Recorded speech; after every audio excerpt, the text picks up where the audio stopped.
हींअर असां कोट ॾीजी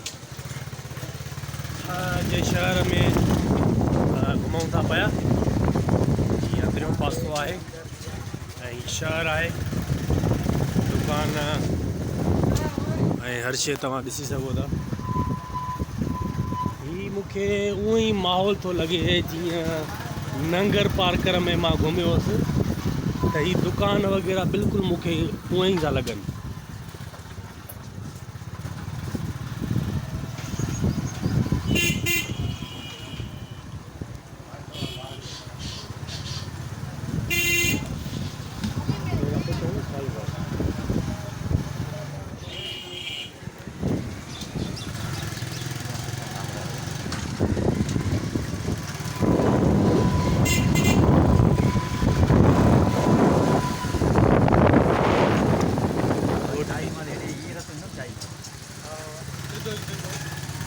हींअर असां जेको वञूं था न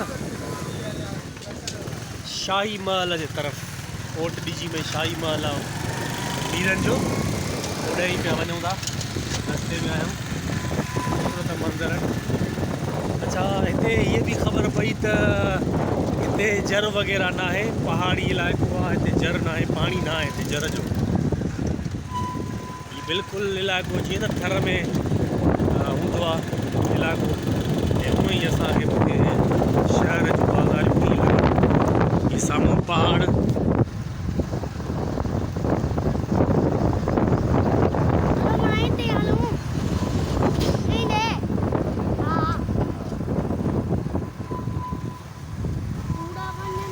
इहे पंहिंजो असांजो छोकिरो जेको आहे न बरसाति चवे थो त पहाड़ ते चढ़ूं। हाणे हेॾी गर्मी 9:30 थी आहे न, चए थो हाणे उहो हिन पहाड़ ते चढ़ूं, उहो हिन पहाड़ ते।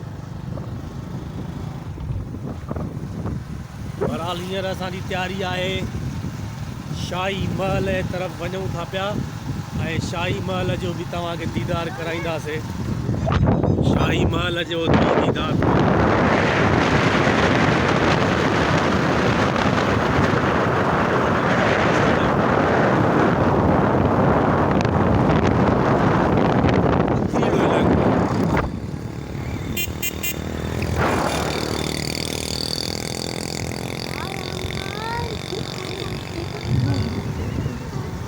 अचे नहीं।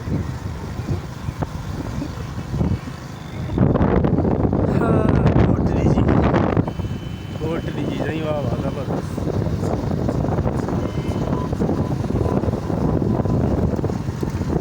कोट ॾीजी में अंदर ही तव्हांखे गवर्नमेंट बॉयज़ डिग्री कॉलेज कोट ॾीजी,